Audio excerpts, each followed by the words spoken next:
History is not just written by the victors sometimes, it's shaped most dramatically by the defeated. Picture this, a single battle fought centuries ago, where the tide of war turned in an instant, not because of some grand triumph, but because of a shocking, crushing loss.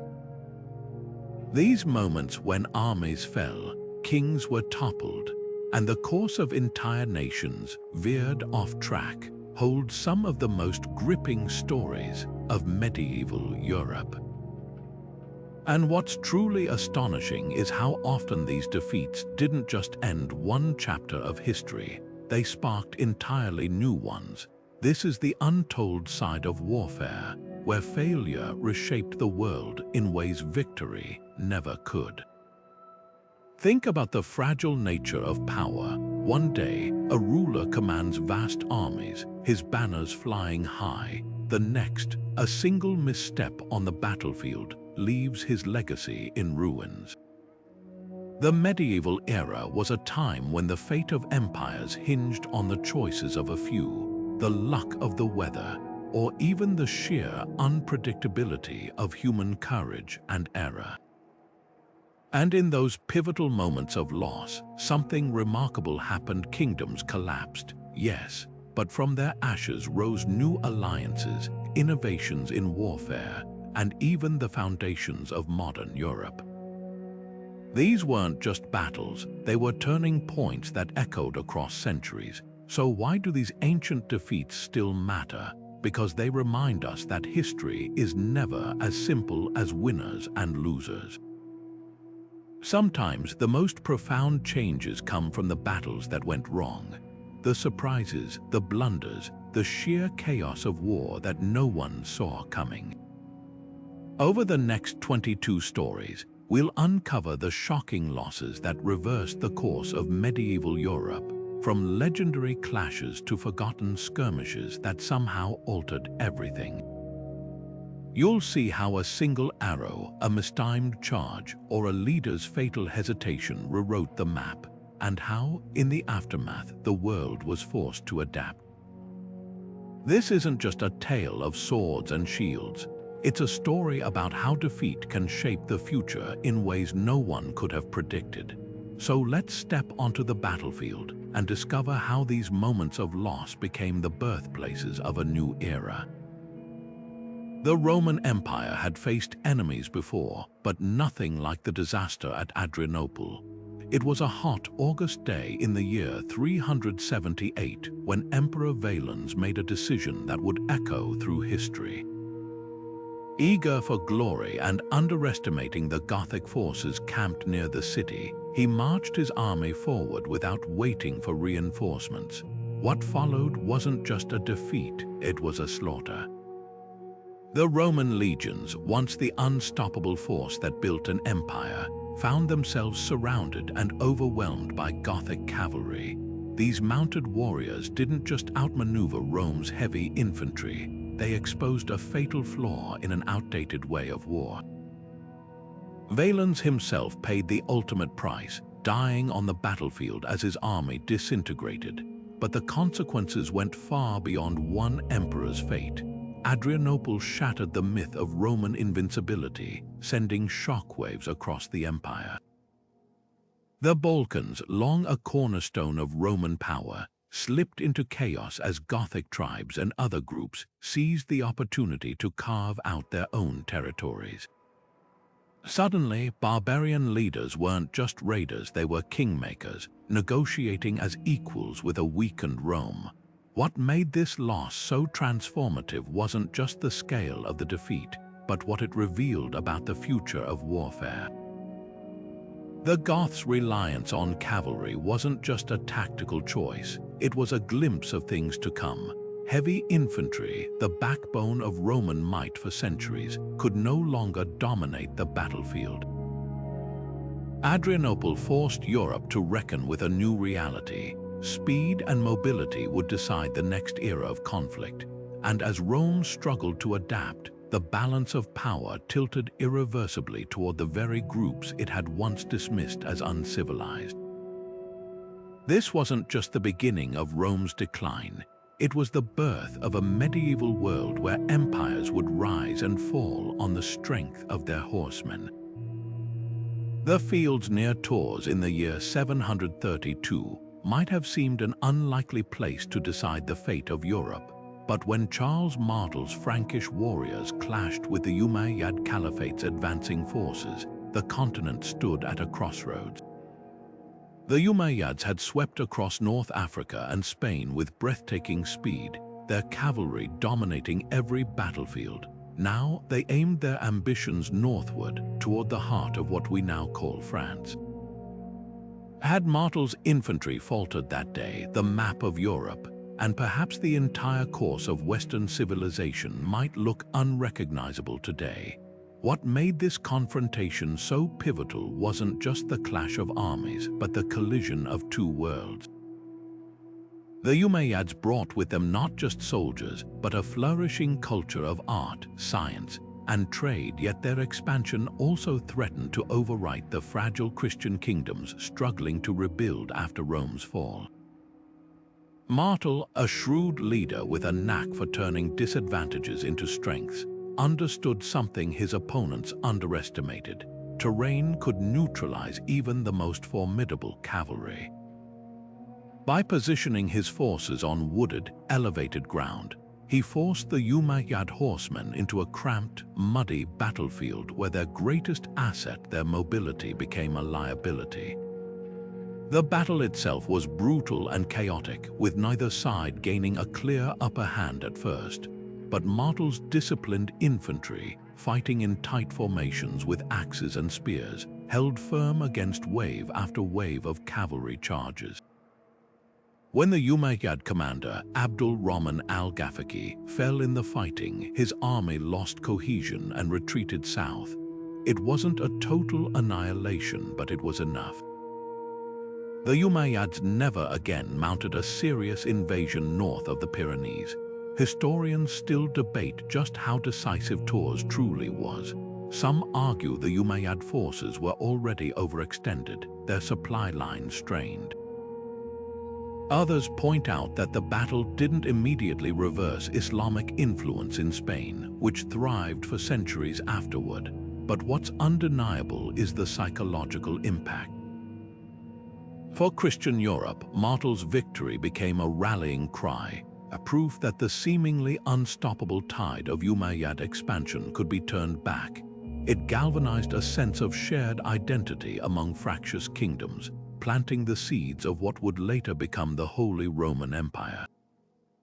And that's the real lesson of Tours. Sometimes a battle's greatest legacy isn't the territory gained or lost, but the ideas it sets in motion. Had the Franks failed, the vibrant intellectual and cultural exchange between Muslim and Christian worlds might have unfolded very differently, perhaps with far more Arabic influence in places like Paris and Rome. Instead, Martel's stand preserved a space for Europe's Christian kingdoms to grow, for better or worse, into the powers that would dominate the Middle Ages.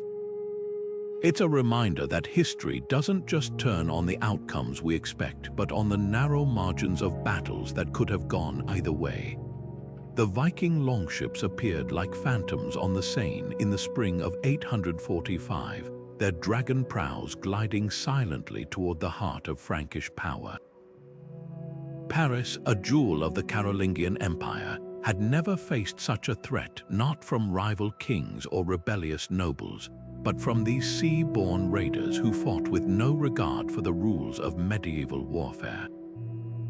When Ragnar Lodbrok's warriors breached the city's defenses, they didn't just plunder its riches, they exposed a fatal weakness in Europe's political order. Charles the Bald, grandson of Charlemagne, faced an impossible choice. His armies were scattered across a vast empire, too slow to respond to these lightning-fast attacks.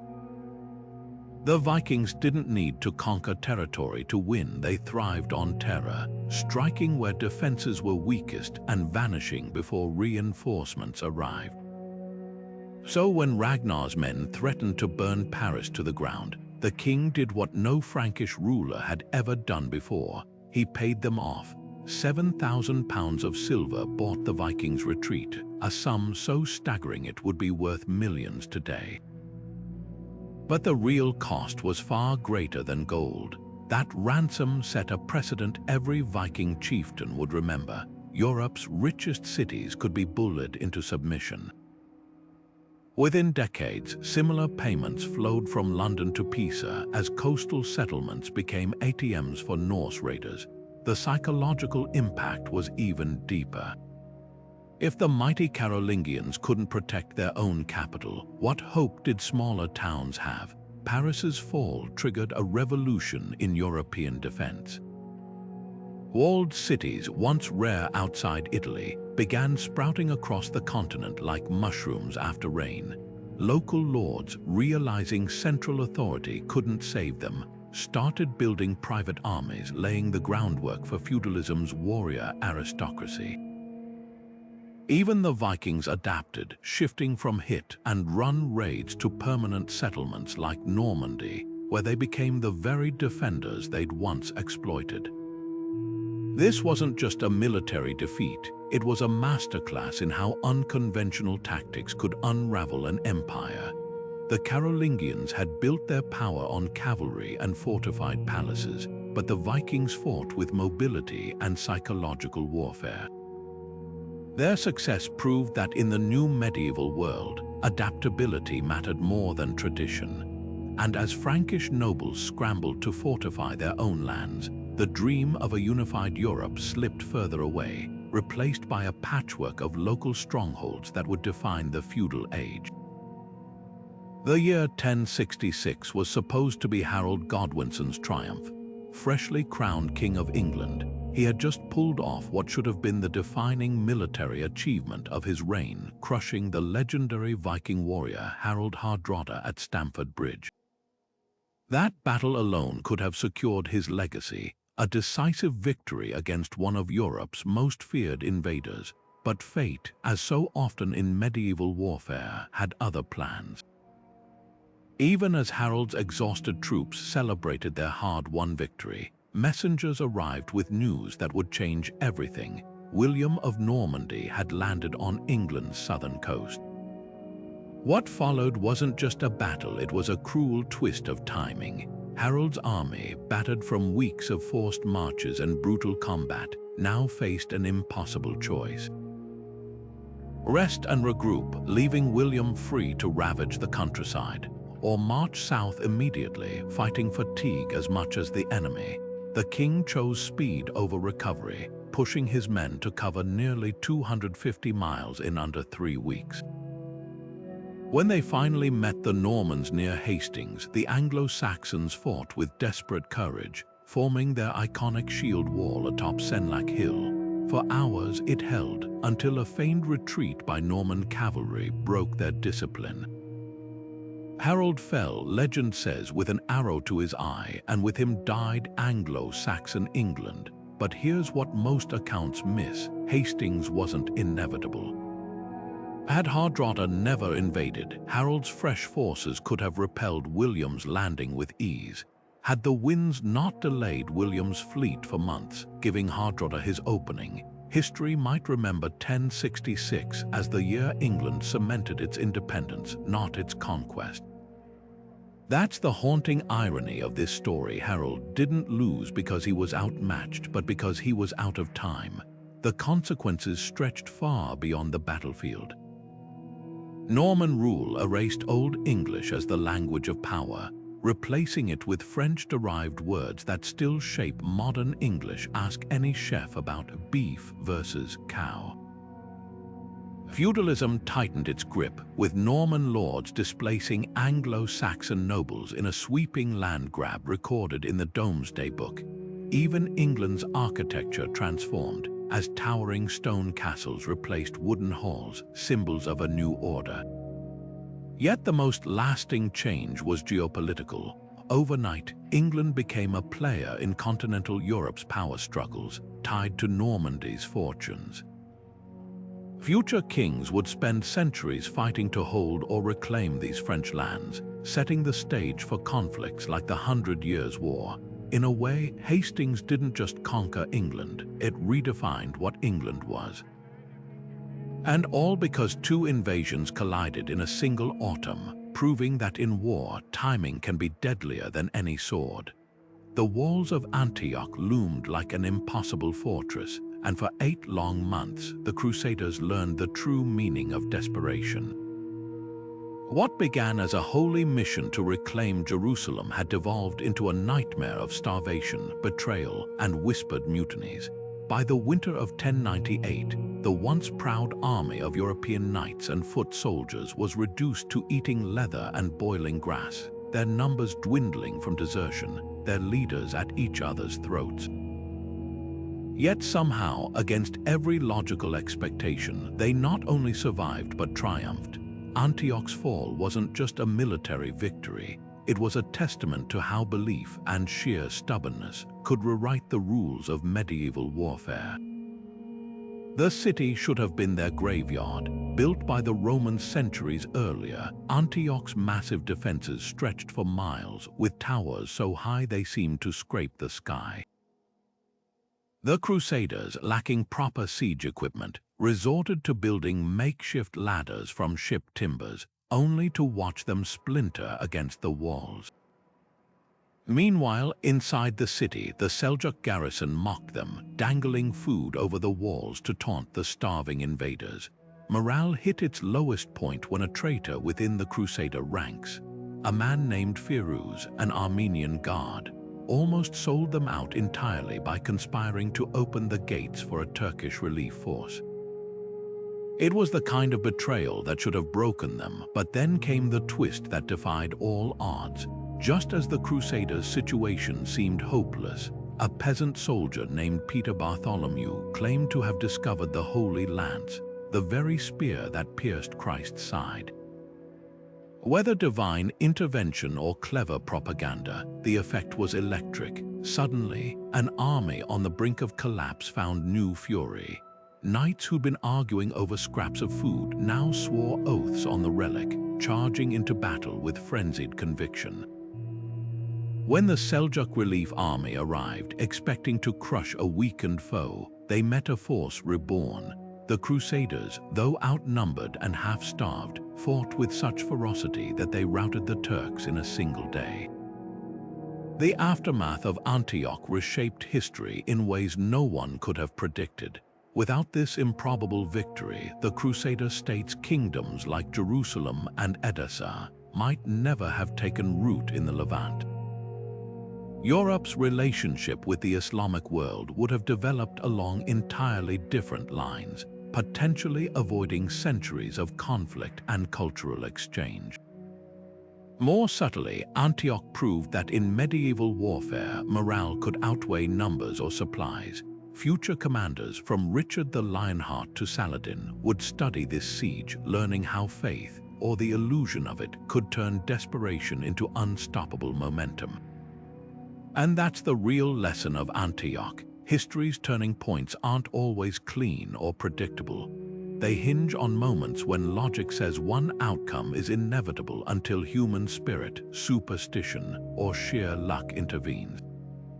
The Crusaders' near annihilation became their salvation, not because they were stronger, but because they refused to accept defeat. In the end, the siege didn't just change the map of the Middle East, it revealed how thin the line between collapse and triumph could be. The sun beat down mercilessly on the horns of Hattin in July 1187, turning the arid landscape into a death trap for the Crusader army. King Guy of Lusignan had marched his forces into this barren wasteland against all sound advice, dragging heavy cavalry and foot soldiers away from secure water sources to meet Saladin's army on the Muslim leader's own terms. It was a decision that would unravel the Crusader kingdom of Jerusalem in just 2 days, not through sheer enemy strength, but through a cascade of avoidable mistakes that turned a powerful army into a broken, thirst-maddened mob. Saladin, the brilliant Kurdish strategist, understood something his opponents didn't. In the Holy Land, controlling water meant controlling fate. While the Crusaders trudged under the weight of their armor, His mounted archers harassed their flanks, herding them like sheep toward the barren volcanic hills where no wells could refresh them. By nightfall, the Christian forces were choking on dust, their lips cracked, their discipline crumbling. Some soldiers reportedly dug desperately into dry riverbeds, hoping for a sip of moisture. Others abandoned their posts to chase after Muslim skirmishers who tantalizingly waved water skins just out of reach. When dawn broke on July 4th, the Crusaders were already defeated, not by swords but by their own deteriorating cohesion. Saladin's forces set fire to the dry grass, filling the air with smoke that blinded and confused the already disoriented knights. The final blow came when Raymond of Tripoli, one of Guy's own commanders, attempted a doomed cavalry charge that inadvertently tore a hole in the Crusader line. Muslim troops poured through the gap surrounding the remnants of the army. The True Cross, Christendom's holiest battlefield relic, was captured. King Guy himself was taken prisoner, forced to sit humiliated at Saladin's feet while the Sultan offered him a cup of chilled rosewater, a cruel reminder of the thirst that had sealed his doom. The aftermath of Hattin rippled across continents. Within months, Jerusalem fell to Saladin, sending shockwaves through Europe.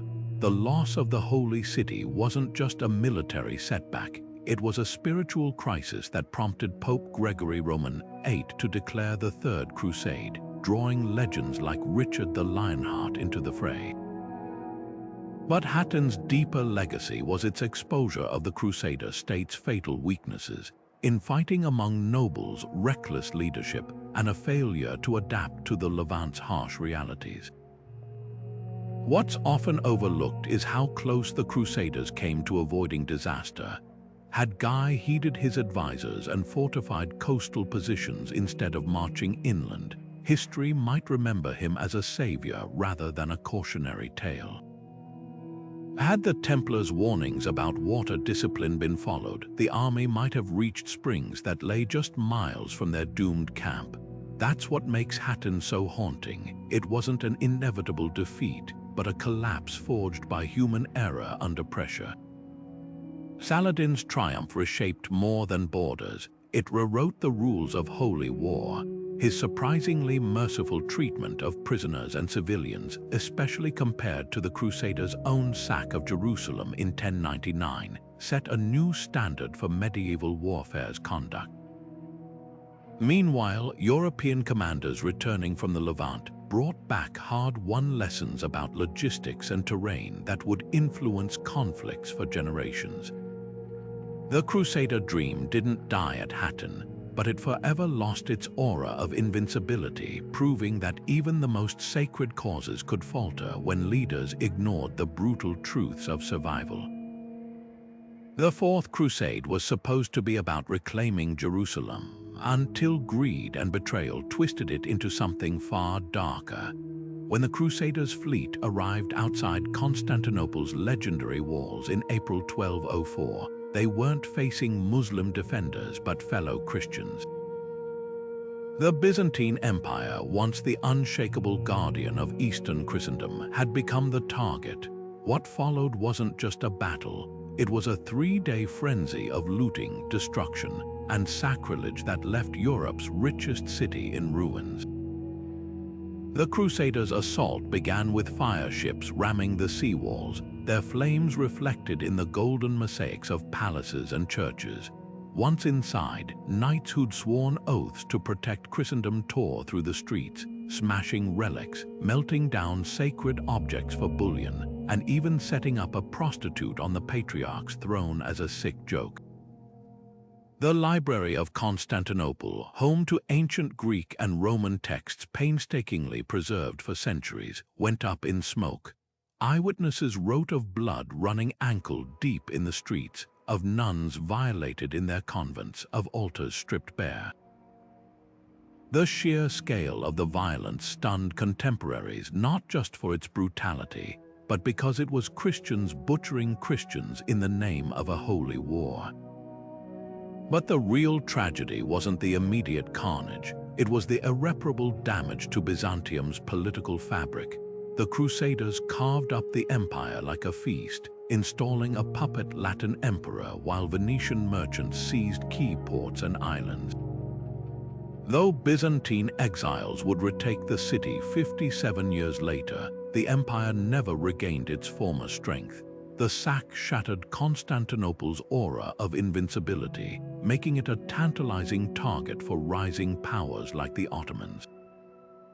Worse, it poisoned relations between Eastern and Western churches. For centuries. Orthodox Christians would never fully trust Rome again. Venice emerged as the conflict's only clear winner. The winged lion of St. Mark flew over 3/8 of Constantinople, including the strategic Golden Horn, while shiploads of plundered art and treasure transformed the city's skyline. The famous bronze horses now adorning St. Mark's Basilica, loot from the Hippodrome, the Polidoro altarpiece glittering with stolen gems, spoils of the sack. But Venice's short-term gains came with long-term consequences. Without Byzantium as a buffer, Turkish expansion accelerated, eventually threatening the very trade routes the Venetians had fought to control. Perhaps the cruelest irony was how this betrayal derailed the original crusading mission.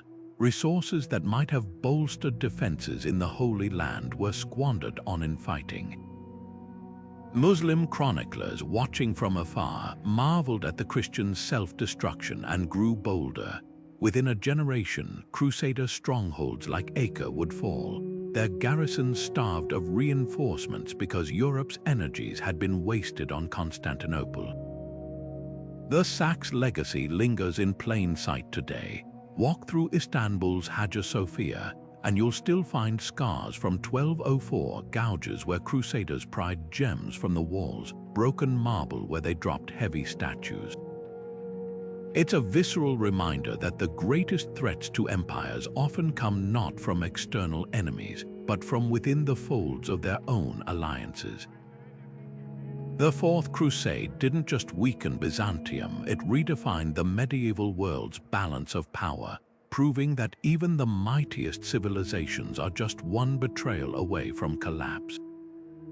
By the summer of 1214, King John of England had assembled what should have been an unstoppable alliance. German, Flemish, and rebel French nobles all united against Philip Roman II of France. It was a coalition born of desperation and ambition, stitched together with promises of land and revenge.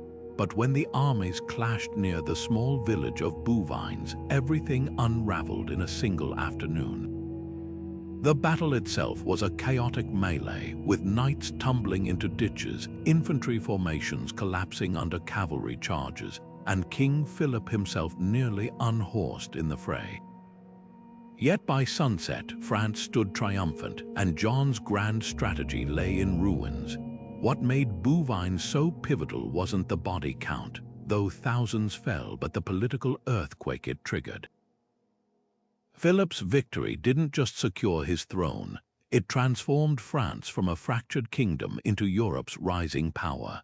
The captured Count of Flanders and other rebel leaders were paraded through Paris in chains, their defiance crushed.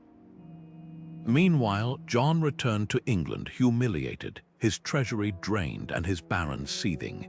Within a year, they would force him to sign the Magna Carta, that legendary charter of liberties born not from noble ideals but from a king's military failure. The irony is thick enough to taste. Bouvines was meant to expand English influence on the continent. Instead, it slammed that door shut for generations. France's borders solidified, its monarchy gaining unprecedented authority.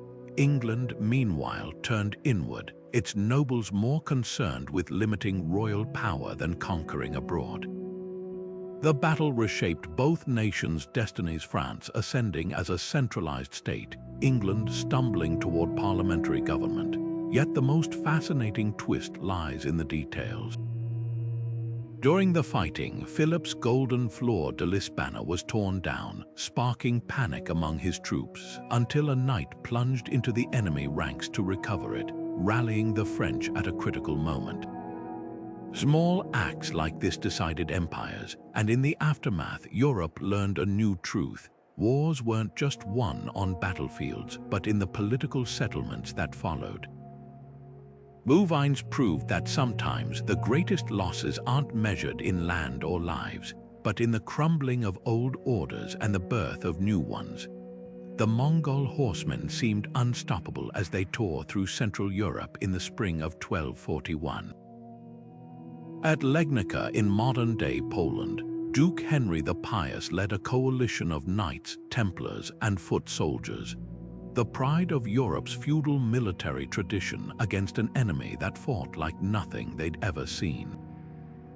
The Mongols didn't just defeat them, they dismantled their entire way of war. Feigned retreats lured overconfident knights into deadly ambushes. Whistling arrows created terrifying psychological chaos before the real slaughter began. And when the dust settled, Henry's head was mounted on a spear, his army annihilated. Days later, at Mohyj in Hungary, the same nightmare repeated itself. King Bela Roman IV barely escaped as the Mongols slaughtered his forces by the thousands. What made these losses so shocking wasn't just the scale of destruction, but how effortlessly the Mongols exposed European weaknesses. While knights obsessed with personal glory charged blindly forward, Mongol units moved with terrifying coordination, their horse archers picking apart formations from a distance before heavy cavalry delivered the killing blow.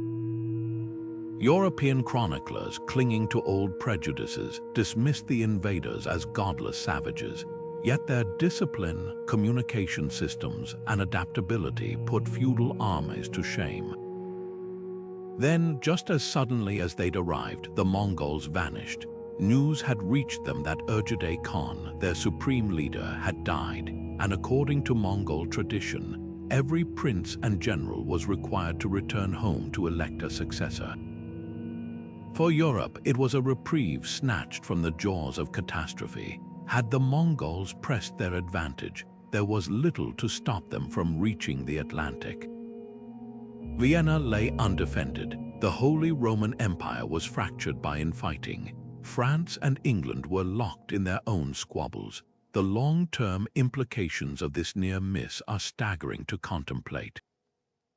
Without that twist of fate, the Renaissance might have unfolded under Mongol rule, blending European and Asian artistic traditions in ways we can barely imagine. The Black Death, which later traveled along Mongol trade routes, could have arrived decades earlier, or perhaps been prevented entirely by a unified Eurasian administration.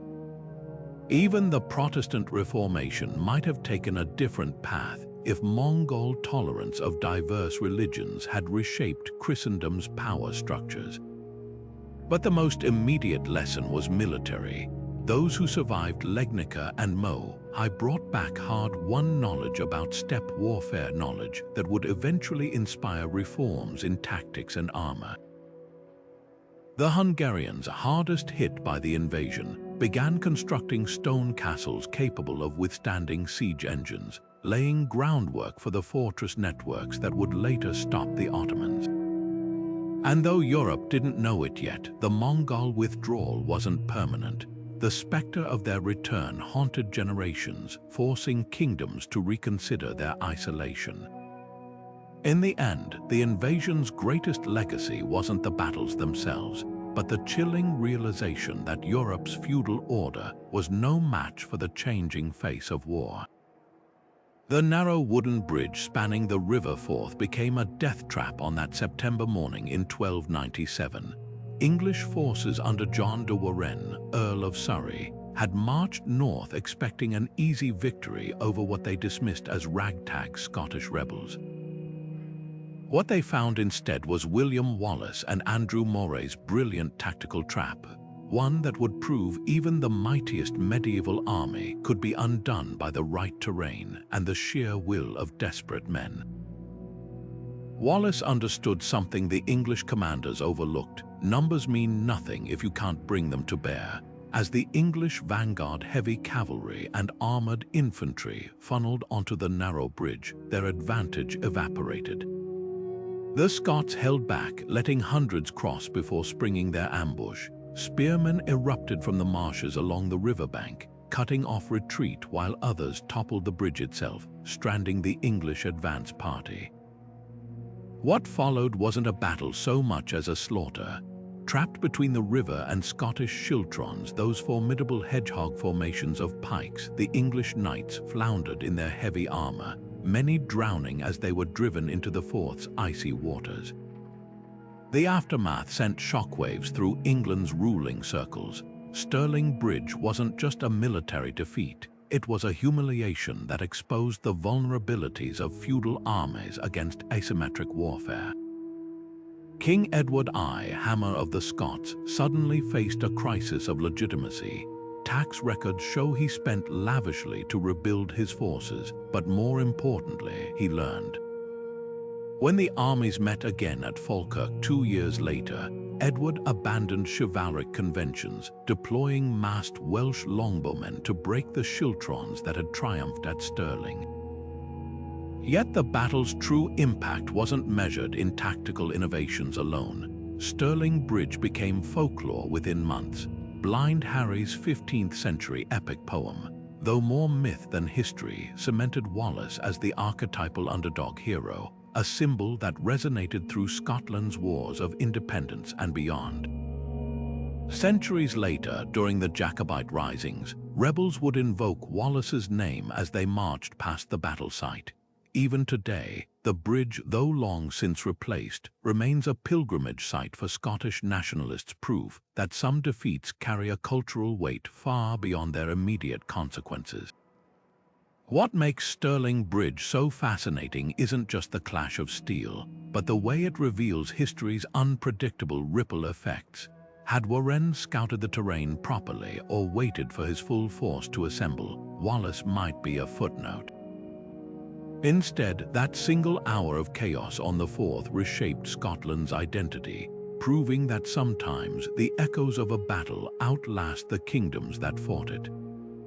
The marshes near Bannockburn stream became a killing ground in June 1314, but not in the way Edward Roman II of England had envisioned.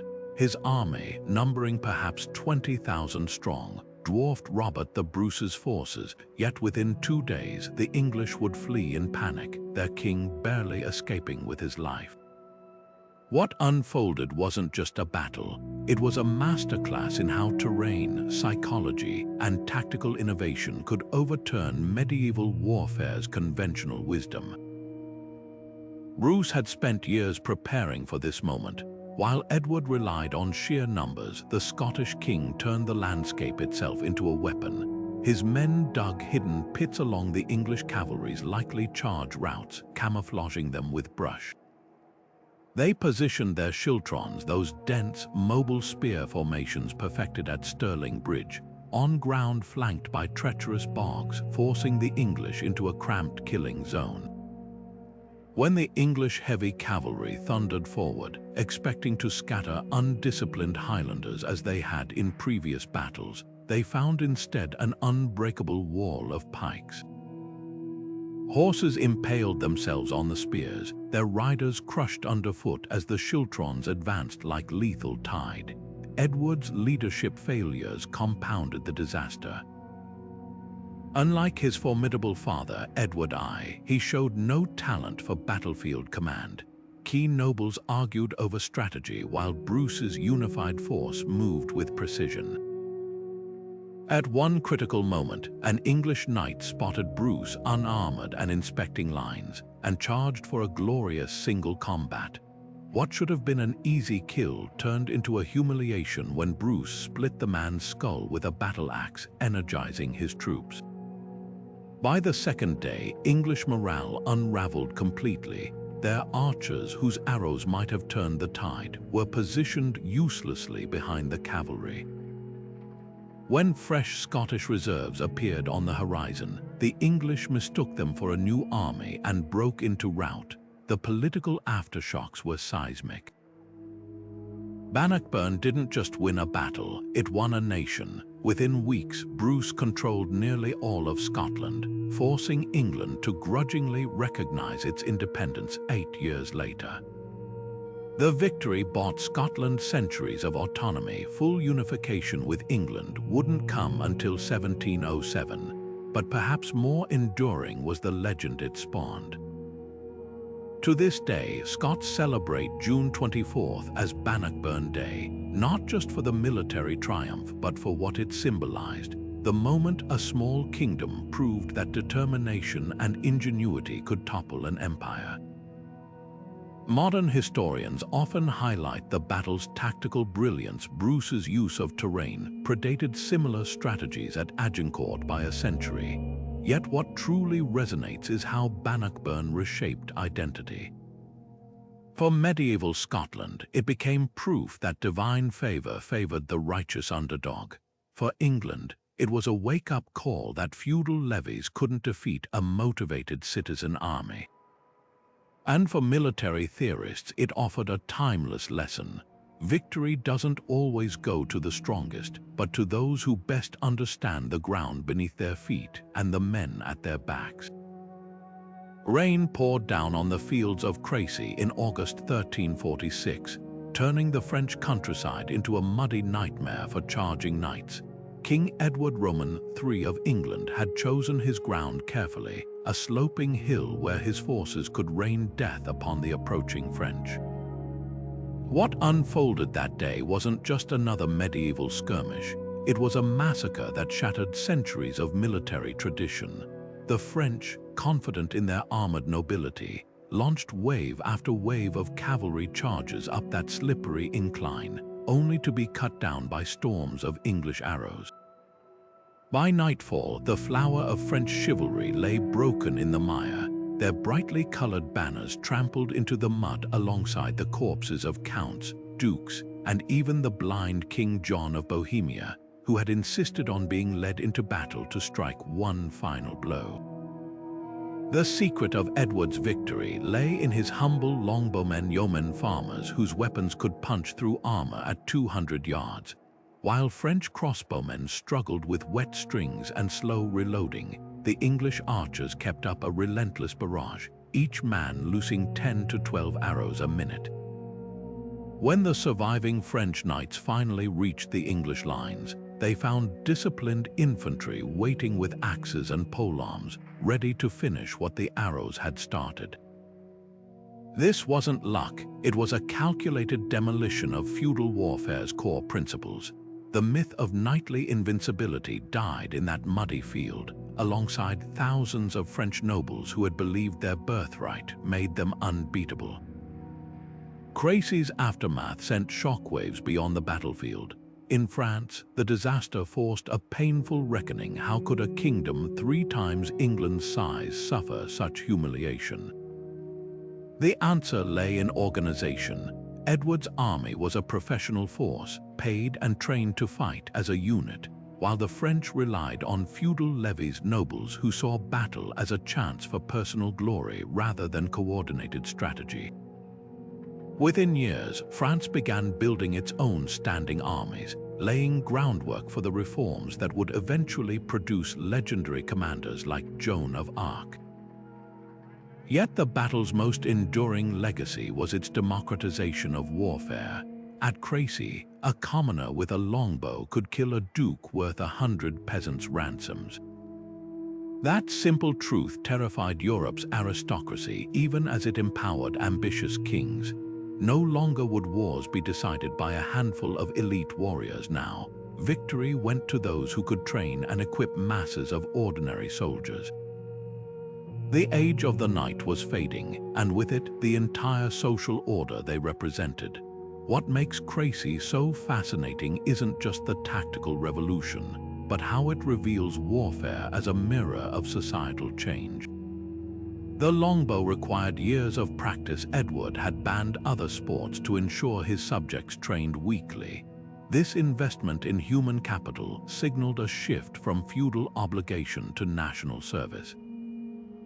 Meanwhile, the plunder from fallen French knights enriched English towns, fueling economic shifts that would eventually undermine feudalism itself. The battle didn't just win a campaign, it accelerated the birth of the modern state. And that's the real lesson lurking beneath the arrows and the mud. Sometimes, the most transformative losses aren't just military, but cultural. Crécy didn't just give England an edge in the 100 Years' War. It announced a new era where discipline and innovation mattered more than bloodlines and heraldry. The echoes of that stormy August day would resonate through every European conflict to follow, from Agincourt to Waterloo, proving that in war, as in history, nothing remains unchallenged forever. France's nobility rode toward disaster on that September afternoon in 1356, their polished armor gleaming under the autumn sun. King John Roman II, determined to avenge the shame of Crécy a decade earlier, had pursued Edward the Black Prince's smaller English army across southwestern France. What he didn't realize was that the prince had lured him into another deadly trap, one that would prove the lessons of Crécy hadn't been learned. The battlefield near Poitiers was a masterclass in English deception. Edward's forces, though outnumbered nearly 2-1, occupied a narrow ridge flanked by thick hedges and marshes. Once again, the English knights dismounted, fighting on foot alongside their archers, a radical departure from French tradition where nobility considered fighting afoot beneath their station. As the French vanguard advanced uphill through cramped terrain, their formations fractured. Arrows rained down from elevated positions, while the hedges funneled the attackers into killing zones where English men at arms waited with axes and swords. Chaos erupted when a detachment of French knights, desperate to prove their valor, charged prematurely and collided with their own retreating infantry. King John's downfall came not from cowardice but from stubborn adherence to chivalric ideals. Surrounded by English troops, he refused to surrender to anyone below royal rank, forcing the Black Prince himself to step forward and accept his sword.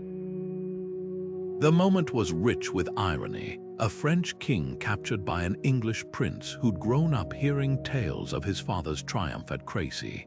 But the real tragedy unfolded beyond the battlefield. With John imprisoned and much of France's nobility dead or captured, the kingdom spiraled into paralysis. Peasant revolts erupted as taxes soared to pay the king's ransom. Rival factions in Paris vied for control, while marauding bands of unemployed mercenaries, the so-called free companies, pillaged the countryside. The Treaty of Bretigny in 1360 might have brought temporary peace, but its terms revealed how deeply Poitiers had shaken France's foundations. England gained vast territories including Aquitaine, while John's ransom was set at 3 million gold crowns, twice France's annual revenue. To raise the sum, officials melted down church treasures and imposed crushing taxes, breeding resentment that would explode decades later in the Jacquerie Uprising. Yet Poitiers also planted seeds for France's eventual resurgence. Charles V, John's shrewd successor, studied these defeats with cold precision. He avoided pitched battles, preferring to harass English supply lines with mobile forces. He invested in artillery and fortified towns, recognizing that static defenses could neutralize England's battlefield advantages. Most importantly, he centralized authority, bypassing the discredited nobility to build a professional bureaucracy. These reforms didn't just win battles, they redefined what it meant to rule, shifting power from feudal lords to the crown. What makes Poitiers so pivotal isn't just the capture of a king, but how it exposed the fragility of medieval governance. A single afternoon's combat could bankrupt a kingdom, ignite rebellions, and force a complete reimagining of military strategy. The battle didn't just change the 100 Years' War, it revealed how warfare itself was becoming a contest not just of strength, but of systems and adaptability. And for France, the path to recovery began not with blind courage, but with the painful wisdom of defeat. The knights who marched toward Nicopolis in 1396 carried more than just swords and banners. They bore the weight of centuries of crusading tradition. Europe's nobility, from Burgundy to Hungary, had answered the call to halt Ottoman expansion, assembling one of the largest armies the continent had seen in generations. But what began as a glorious campaign quickly unraveled into a cautionary tale of hubris and disunity. The Crusaders, convinced of their divine right to victory, underestimated both their enemy and the changing face of warfare. Sultan Bayezid I, known as the Thunderbolt, was no stranger to crushing overconfident foes. His forces had spent years perfecting tactics to counter heavy cavalry, the Crusaders' greatest strength. As the European knights charged uphill toward the Ottoman lines, they expected to scatter their opponents as they had in countless battles before. Instead, they rode straight into a deadly trap. Hidden stakes tore into their horses' legs, while disciplined Janissary infantry held firm against the impact. When the Crusaders' momentum stalled, Ottoman cavalry swooped in from the flanks, surrounding them completely. The slaughter that followed was so thorough that contemporary chroniclers wrote of rivers running red with noble blood. What made Nicopolis so devastating wasn't just the military defeat, but the political aftermath. Thousands of knights were captured, their ransoms draining treasuries across Europe. King Sigismund of Hungary barely escaped by boat, while the cream of French chivalry perished or faced years in Ottoman dungeons. The loss shattered the myth of Christian invincibility, leaving the Balkans vulnerable to further Ottoman advances. Within decades, Constantinople itself would stand isolated, a Christian island in a Muslim sea, its fate all but sealed. Yet the battle's deepest impact was psychological. Nicopolis marked the last time Europe would unite under the banner of a grand crusade. The old ideals of holy war, already fading, now seemed hopelessly outdated against the Ottomans' disciplined professionalism. Some survivors, like the chronicler Johann Schildberger, who spent 30 years as a slave in the Ottoman court, returned with grudging respect for their conqueror's military prowess. Their accounts quietly eroded the notion that faith alone could guarantee victory. The Ottomans, meanwhile, drew the opposite lesson. Bayezid's triumph emboldened his successors to push deeper into Europe, confident that fractured Christian kingdoms couldn't mount effective resistance. Without Nicopolis, the Siege of Vienna in 1529, or the battles for control of the Mediterranean might never have happened. The battle didn't just shift borders, it recalibrated the balance of power between two worlds, proving that in the dawn of the Renaissance, adaptability mattered more than tradition. And for Europe, the road to recovery would require more than just new tactics. It demanded a fundamental rethinking of what it meant to wage war. The steep slopes of Witkov Hill outside Prague became an unlikely proving ground for one of history's most radical military experiments in July 1420. Jan Žižka, the one-eyed Hussite commander, had no royal blood, no armored knights, just a ragtag army of peasants, artisans, and disaffected clergy, united by their defiance of both the Catholic Church and traditional warfare. When Emperor Sigismund's crusading army arrived to crush the Hussite rebellion, they expected to scatter these heretics like chaff. Instead, they walked into a slaughterhouse of Žižka's own design. What unfolded on that grassy hillside was a masterclass in asymmetric warfare. Žižka's secret weapon wasn't some new blade or siege engine, it was the humble farm wagon. Reinforced with wooden planks and chained together into movable fortresses, these Wagenburgs created instant defensive positions anywhere on the battlefield. As the Crusaders' heavy cavalry charged uphill, they found their momentum broken by these makeshift walls. while Hussite crossbowmen and flail-wielding infantry picked them apart from behind cover. Even more devastating were Žižkov's early gunpowder weapons, primitive cannons called hoofnes, that rained scrap metal and stones down the slope, turning the Crusaders' advance into a chaotic scramble. By midday, the imperial forces were retreating in disarray, leaving hundreds dead on the hillside without ever breaching the Hussite lines. The shockwaves from Vitkov Hill reverberated far beyond Bohemia. For the first time in living memory, an army of commoners had not just resisted but humiliated Europe's elite warriors.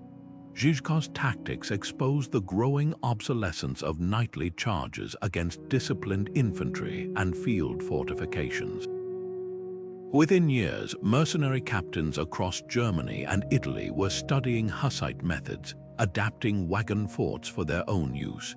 The very concept of what made an army effective was being rewritten, not in some royal academy, but by farmers and blacksmiths on a forgotten hill outside Prague.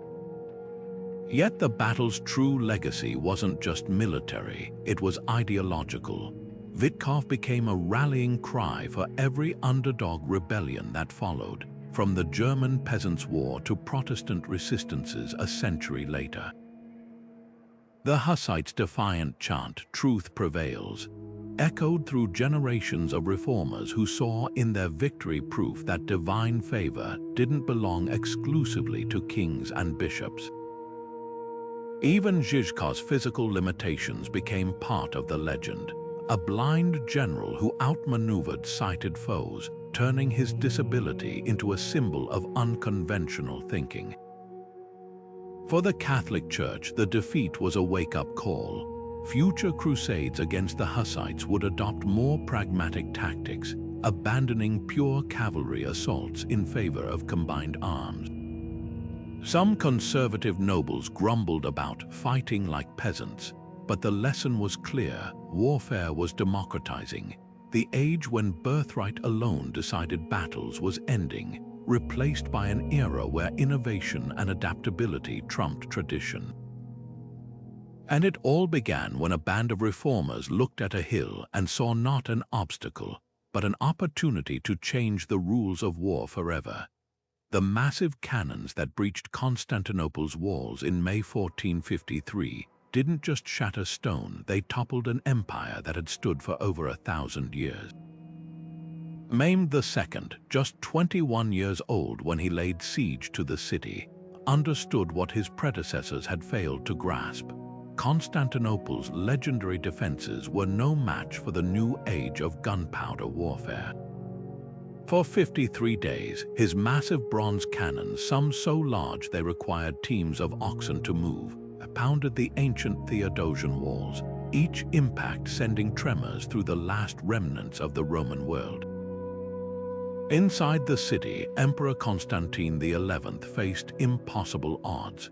His defenders numbered fewer than 8,000 against an Ottoman force exceeding 80,000. Venetian and Genoese mercenaries fought alongside Greek soldiers on those crumbling ramparts, a last desperate alliance of Christian factions that normally despised one another. When the final assault came before dawn on May 29th, it wasn't just soldiers who fell, it was an entire era. Constantine, refusing to flee, tore off his imperial regalia and charged into the melee. His body never recovered.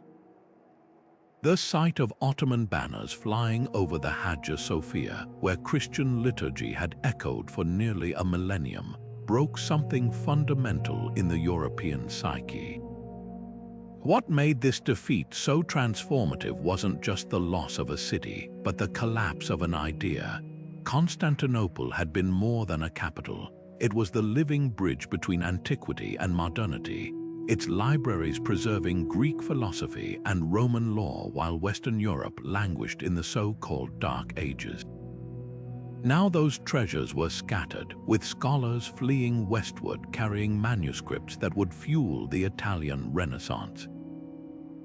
The Ottomans, far from the barbarians Europeans imagined, proved surprisingly tolerant conquerors. Mehmed styled himself as a new Roman emperor, adopting Byzantine administrative practices and even repopulating the city with Greeks, Jews, and Muslims from across his domain. The economic consequences rippled across continents. With the Ottomans controlling the Bosphorus, European merchants could no longer rely on overland routes to Asia. Spices, silks, and other luxuries became prohibitively expensive, sparking frantic searches for alternative sea routes. Within decades, Portuguese explorers would round Africa's Cape of Good Hope, while a Genoese navigator named Columbus sought western passage to India, accidentally stumbling upon the Americas instead. Yet the most enduring legacy of Constantinople's fall was psychological. The trauma of losing Christianity's eastern bulwark forced Europe to redefine itself. Some rulers, like Pope Pius II, called futile new crusades. Others, particularly in Italy, turned inward, investing in art and science rather than holy wars. The Renaissance, already underway, gained new urgency as Europeans sought to reclaim classical knowledge before it was lost forever. In a bitter twist of irony, the Ottoman victory that seemed to mark Christendom's lowest point inadvertently propelled Europe toward its greatest cultural flowering, proof that sometimes the most devastating losses plant seeds for unexpected rebirth. Snow swirled across the fields of Toten on that Palm Sunday in 1461, turning what should have been a holy day into the bloodiest slaughter England had ever seen. The Wars of the Roses, that decades-long feud between rival branches of the Plantagenet dynasty, reached their brutal climax here, where an estimated 50,000 men clashed in a storm of steel and desperation. What began as a battle for the crown between the Yorkist Edward IV and the Lancastrian Henry VI quickly devolved into a grudge match between neighbors, with local lords dragging entire villages into their private vendettas. Edward's victory wasn't just decisive, it was apocalyptic. As the fighting raged for hours across snow-choked fields, the Yorkists gained an edge when fresh reinforcements arrived under the Duke of Norfolk. Lancastrian lines collapsed, sending men fleeing toward the nearby Cockbeck stream. There, the real horror unfolded. Armored knights, weighed down by their gear, drowned in the icy waters or were cut down as they struggled up the slick banks. Contemporary accounts describe the stream running red for days, choked with so many corpses that survivors reportedly crossed it without getting their feet wet. The death toll was staggering. Some chroniclers claimed 28,000 fell, though modern estimates suggest fewer, the carnage still eclipsing any battle before or since on English soil. But Toten's significance went far beyond body counts. This wasn't just a battle, it was a reckoning for England's feudal aristocracy. The Lancastrian cause never fully recovered from the loss of so many noble houses. Families like the Percys and Cliffords saw entire generations wiped out in a single afternoon. Their shattered estates passed to the crown or lesser gentry, weakening the old power structures that had kept England divided. Edward, now unchallenged as king, seized the moment to centralize authority, bypassing the weakened nobility to rule through a network of loyal bureaucrats. Yet the battle's most lasting legacy was psychological. Toten exposed the dark truth behind chivalric ideals. That civil war reduced even the highest-born knights to butchers.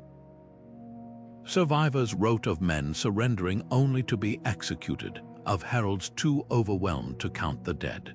The brutality shocked a nation already weary of decades of infighting, creating a longing for stability that would later make Henry Tudor's rise possible. When he finally united the warring houses by marrying Elizabeth of York, his Tudor dynasty didn't just inherit a crown, it inherited a traumatized kingdom desperate for peace at any cost. What makes Toten so haunting isn't just the scale of violence, but how it changed England's DNA. The battle didn't just decide who wore the crown, it cleared the path for a stronger monarchy, one less beholden to querulous nobles. tax records show Edward exploiting his victory ruthlessly, confiscating lands and rewarding loyalists in ways that permanently shifted power toward the throne. Future kings from Henry VIII to Elizabeth I would build on this foundation, crafting the centralized state that eventually birthed modern Britain. And that's the grim paradox of Toten, a battle so destructive it made further destruction unthinkable. The snow-covered corpses littering those Yorkshire fields weren't just casualties, they were the sacrificial cost of a united England. In the end, the battle's true victory wasn't Edward's, but history's proving that sometimes progress emerges not from noble ideals, but from the ashes of unbearable loss. The Alhambra's crimson towers gleamed under the Andalusian sun as Boabdil, the last Muslim ruler of Granada, surrendered his city to Ferdinand and Isabella in January 1492. This wasn't just the fall of a kingdom, it was the end of an era. For nearly 8 centuries, Islamic Spain had been a beacon of learning, where Muslim, Jewish, and Christian scholars exchanged ideas under caliphs who rivaled Europe's greatest kings. Now, with the Reconquista complete, the Catholic monarchs could finally claim what their ancestors had dreamed of, a unified Spain under the cross. But Granada's fall wasn't merely a military conquest, it was a seismic shift in global politics. The same year, the Alhambra's keys changed hands. A Genoese navigator named Columbus set sail under Ferdinand and Isabella's banner, his 3 tiny ships destined to stumble upon a continent Europeans didn't know existed. These 2 events, seemingly unrelated, were threads of the same story. The resources and confidence Spain gained from crushing Granada's emirate fueled its colonial ambitions. Gold seized from the Nasrid treasury financed Columbus' voyage, while veterans of the Granada campaign, hardened by years of siege warfare, became conquistadors who would soon carve empires from Aztec and Inca lands. The human cost of this victory was staggering. The surrender treaty promised religious tolerance, but within a decade, the Alhambra decree expelled Jews from Spain, and Muslims faced forced conversions or exile. What had been Europe's most cosmopolitan society fractured under the Inquisition's zeal. The vibrant silk markets and translation schools of Cordoba and Toledo, where scholars once rendered Aristotle into Latin, gave way to an era of enforced orthodoxy.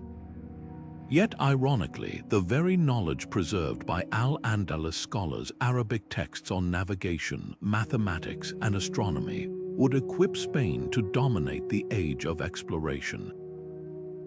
Granada's loss didn't just reshape Spain, it altered the world's balance of power. Without a secure homeland, Ferdinand and Isabella might never have gambled on Columbus' mad scheme. Without Columbian silver filling their coffers, Spain couldn't have bankrolled the Habsburg dynasty's wars across Europe. The conquest's ripple effects reached from the Philippines to Peru, embedding Spanish language, law, and religion across continents. Even the word guerrilla, born from the small war tactics used against Granada's defenders, entered the global lexicon, yet the real lesson lies in history's cruel symmetries. Just as the Umayyad conquest in 711 had shattered Visigothic Spain, so too did Granada's fall break the Islamic world's western anchor. The Alhambra's fate reminds us that no empire, however brilliant, is permanent, and that sometimes the end of one civilization becomes the foundation for another's rise. Spain's golden age was built on the ruins of Al-Andalus, proving that in history's grand tapestry, even the most devastating losses can weave threads of unexpected legacy. The muddy fields outside Pavia in February 1525 became the stage for one of history's most humiliating royal captures. King Francis I of France, the very embodiment of Renaissance chivalry, had marched into Italy confident of reclaiming Milan from Habsburg control. His army, a glittering assembly of armored knights and Swiss mercenaries, represented the pinnacle of traditional medieval warfare. But what unfolded in the pre-dawn fog was less a battle than a slaughter, a brutal demonstration of how gunpowder and disciplined infantry could dismantle an empire's ambitions in hours. Francis's fatal mistake was underestimating the Habsburg forces' adaptability. While the French relied on heavy cavalry charges that had dominated European battlefields for centuries, their opponents had quietly revolutionized their tactics. Spanish arquebusiers sheltered behind improvised earthworks unleashed volleys that shredded the advancing knights. German Landsknecht mercenaries, wielding pikes longer than 2 men, formed impenetrable walls of steel. And when the French king himself led a desperate charge to rally his crumbling lines, his horse was shot beneath him, leaving him trapped under its weight, helpless as Habsburg soldiers hauled him away as the ultimate prize of war. A political earthquake triggered by Francis's capture reshaped Europe's power map overnight. Forced to sign the Treaty of Madrid in 1526, he surrendered claims to Burgundy, Flanders, and Italy, territories that had been bones of contention for generations. More damaging than land loss was the psychological blow. France, Europe's largest kingdom, now knelt before Habsburg supremacy. Charles V, already ruler of Spain, the Netherlands, and the Holy Roman Empire, became the uncontinent's most powerful monarch, his dominions sprawling across continents in a way unseen since Charlemagne. Yet Pavia's true legacy wasn't just geopolitical, it was military. The battle proved that gunpowder had rendered knightly combat obsolete. Those arquebusiers who decimated the French cavalry weren't nobles, but commoners who could be trained in weeks. Their weapons, once dismissed as unreliable toys, now decided the fates of kings. Within a decade, every major European power was rushing to recruit professional standing armies, abandoning feudal levies for drilled regiments equipped with firearms. The medieval world's social order, where land equaled military power, began unraveling faster than anyone anticipated. What's often overlooked is how Pavia's ripple effects reached far beyond Europe. The Habsburgs' sudden windfall of French gold allowed them to bankroll fleets that challenged Ottoman dominance in the Mediterranean. Meanwhile, France's humiliation fueled a generations-long rivalry that spilled into colonial ventures, each kingdom seeking to outflank the other in the Americas and Asia. Even the arts felt the shockwaves. Francis, during his captivity, immersed himself in Italian Renaissance culture, returning to France with architects and painters who transformed Fontainebleau into a cultural rival to Madrid. The battle's greatest irony lies in its unintended consequences. Charles's victory sowed the seeds of Habsburg overextension, as managing vast territories bred rebellion and bankruptcy. France, though battered, learned to fight smarter, embracing artillery and fortifications that later thwarted Habsburg ambitions. Pavia didn't just end one war, it set the template for Europe's next century of conflict, where technology and centralization mattered more than noble bloodlines. And for Francis, that cold February morning became a lifelong lesson. In the new age of warfare, even kings weren't immune to a commoner's bullet. Rain slashed across Vienna's half-built fortifications in September 1529 as Ottoman cannon fire shook the city's medieval walls. Sultan Suleiman the Magnificent, ruler of the mightiest empire on earth, had brought his full might to this pivotal siege. Over 120,000 troops, including elite janissaries and siege engineers who had toppled stronger fortresses across the Balkans. Yet beneath Vienna's trembling gates, something unprecedented unfolded. The Ottoman war machine, undefeated for generations, ground to a halt. The Habsburg defenders, outnumbered nearly 10-1, turned the city itself into a weapon.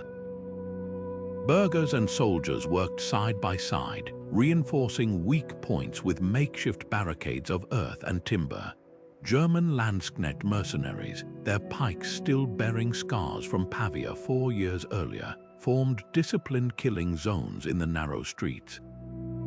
Even the weather conspired against Suleiman. Unseasonal downpours turned the Ottoman camp into a quagmire, bogging down heavy siege guns while dysentery ravaged the ranks. When Polish cavalry scouts spotted the Ottoman supply line stretched dangerously thin, it confirmed what the defenders dared hope: the unthinkable was possible. Vienna's survival sent shockwaves through two worlds. For Christendom, it shattered the myth of Ottoman invincibility that had loomed since Nicopolis. The hastily assembled coalition, Austrians, Germans, Bohemians, and even Spanish arquebusiers, proved that fragmented European kingdoms could unite against a common threat when pushed to the brink. Habsburg propagandists spun the siege as divine intervention, with priests claiming the Virgin Mary's image had appeared in the smoke over St. Stephen's Cathedral. The psychological impact dwarfed the military one. This wasn't just a battle won, but a civilization's existential crisis averted. Suleiman's retreat carried equally profound consequences.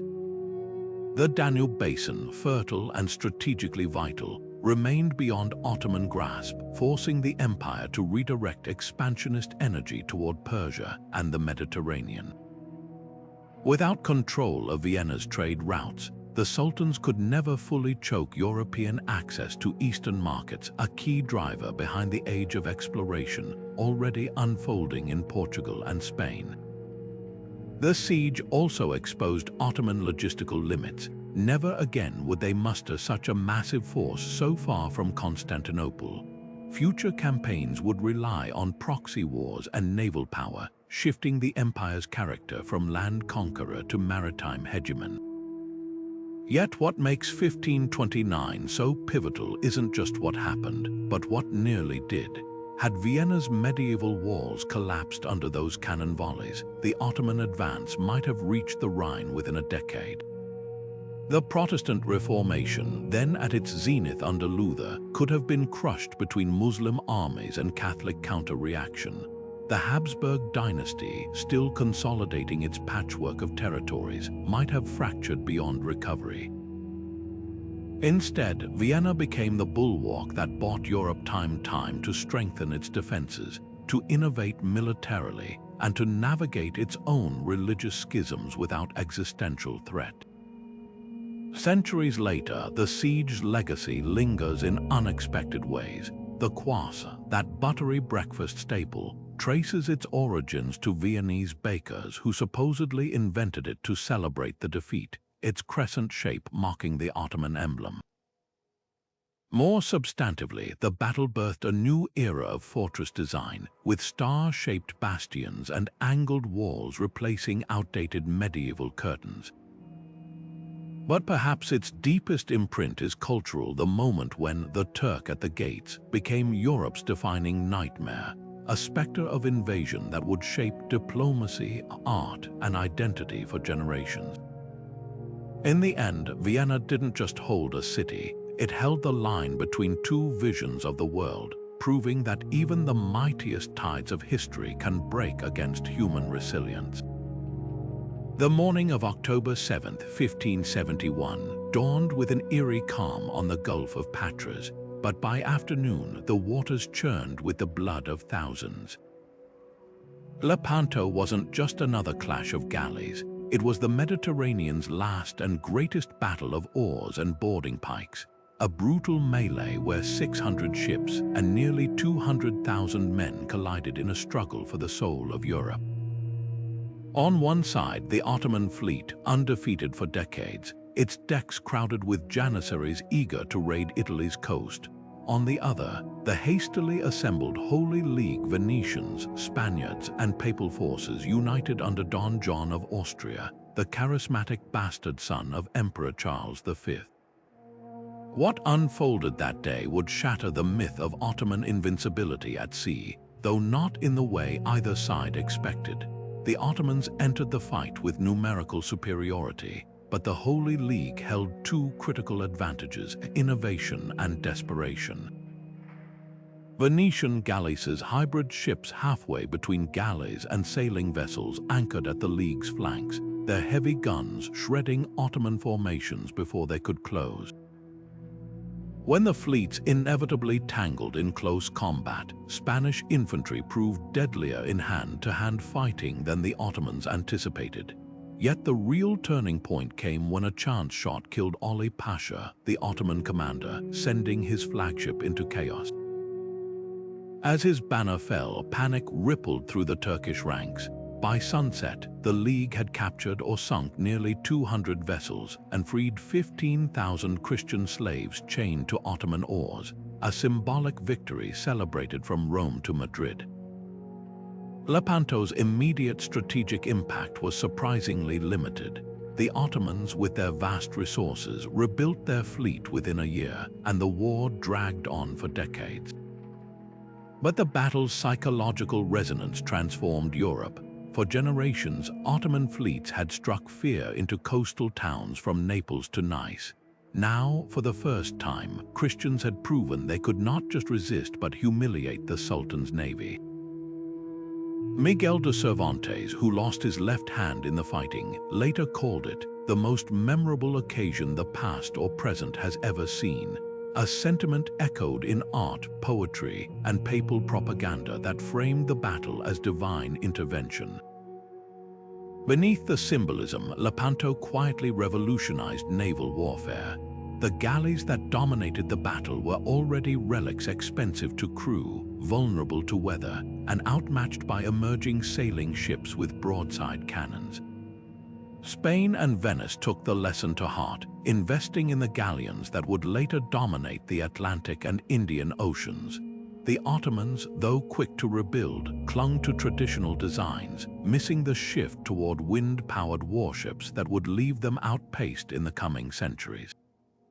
What makes Lepanto so fascinating isn't just the clash of empires, but the way it straddles two eras. It was the last great battle where rowed ships decided the outcome, yet the first where gunpowder's potential became undeniable. It showcased the power of European unity, yet that alliance fractured almost immediately over competing ambitions. And while it didn't end Ottoman naval power, it planted a seed of doubt, one that would grow as Portugal, England, and the Netherlands gradually eclipsed Mediterranean powers on the global stage. In the end, Lepanto wasn't just about who controlled a patch of sea. It was about who would dictate the future of warfare itself. These 22 shocking losses weren't just battles, they were earthquakes that reshaped the very landscape of history. Imagine the ripple effects. If just one arrow had missed its mark, one king had hesitated a moment longer, or one army had chosen a different path, the world we know might be utterly unrecognizable. The fall of Constantinople didn't just end an empire.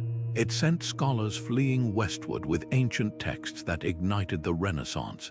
The disaster at Adrianople didn't merely weaken Rome, it heralded the age of cavalry and the rise of feudalism.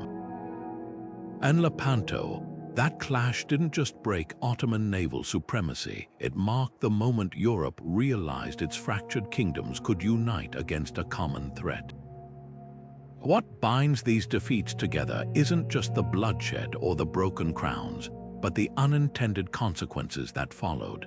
The Viking sack of Paris didn't just fill Norse longships with silver, it taught medieval Europe that walls and local armies were the only real defense, accelerating the feudal fragmentation that would define the Middle Ages. The humiliation at Pavia didn't just imprison a French king, it proved gunpowder could topple centuries of knightly tradition, rewriting the rules of war overnight. Even the smallest losses, like the Swiss pikemen's stand at Nancy, showed how new tactics could humble old powers, forcing empires to adapt or perish. The real lesson here isn't about who lost, but how they responded. The Crusader states collapsed at Hattin, but their failure birthed new military orders and a desperate scramble for control of the Mediterranean. The Mongols' withdrawal from Europe after Moai wasn't just luck, it revealed how fragile even the mightiest conquerors could be when their systems faced disruption. And Granada's surrender didn't just mark the end of Islamic Spain, it freed up the resources and confidence for a certain Genoese explorer to set sail across the Atlantic. So as we look back, ask yourself, what surprised you most? Was it the sheer scale of Toten's carnage, where a single day of snow and steel decimated England's nobility? Or perhaps Nicopolis, where the last great crusade crumbled because no one adapted to Ottoman discipline? Maybe it's the quieter tragedies like the Fall of Constantinople, where the last Roman emperor charged into oblivion rather than flee. History isn't just shaped by the battles we remember, it's forged in the moments when everything went wrong and the world had no choice but to change. Drop your thoughts in the comments below. Which of these losses do you think altered history the most? And if you're hungry for more stories where the underdogs, the near misses, and the shocking twists take center stage, hit that subscribe button. Because history isn't just about the winners, it's about the battles that should have been impossible to lose until suddenly, catastrophically, they weren't.